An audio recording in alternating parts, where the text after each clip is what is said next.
அடிச்சு வேலை செய்யன்னு சொல்லிட்டு பாத்ரூம் போய் சத்தியமா இந்த வீடியோ பார்த்துட்டு என்னால கடந்து போக முடியல. அதனாலதான் இந்த வீடியோ நான் போடுறேன்.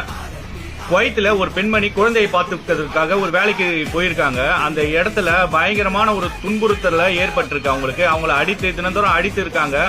அவங்க வீட்டுக்கு போறேன்னு சொல்லியும் அவங்க விடாம அந்த ஓனர் பாத்தீங்களா அடித்து அவங்களை ரொம்ப துன்புறுத்தி இப்போ அவங்க அந்த வலியோட வேதனையோட அவங்க ஒரு வீடியோ ஒன்று போட்டிருக்காங்க. அந்த வீடியோ நான் பார்த்துட்டு என்னால கடந்து போக முடியல.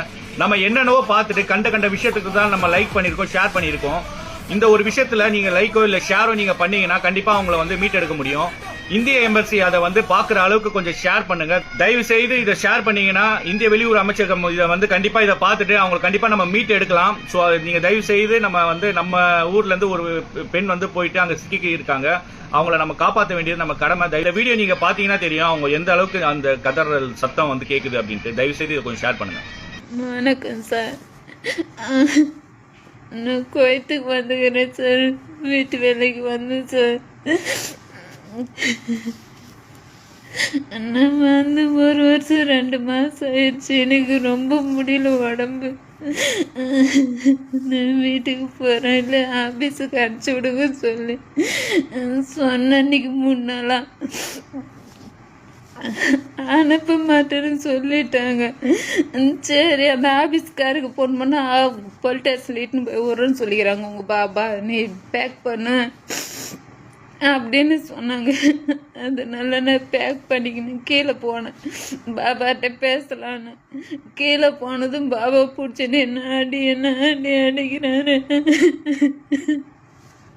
என் முடிய பிடிச்சி தர நீத்து என் டெலிஃபோனு எல்லாத்தையும் உடச்சிட்டு காலில் எட்டி வதைக்கிறாரு. பல்லேறு அடிக்கிறாரு. நான் ஊருக்கு போறேன்னு சொன்னேன். இல்லைன்னு ஆபீஸ்ல இட்டுன்னு போட்டுருங்க தான் சொன்னேன். அந்த ஆபீஸுக்காரன் என்ன அடி இன்னும் கூட அடிக்கட்டும், நான் இட்டுன்னு போக முடியாது உங்கள அப்படின்ட்டான்.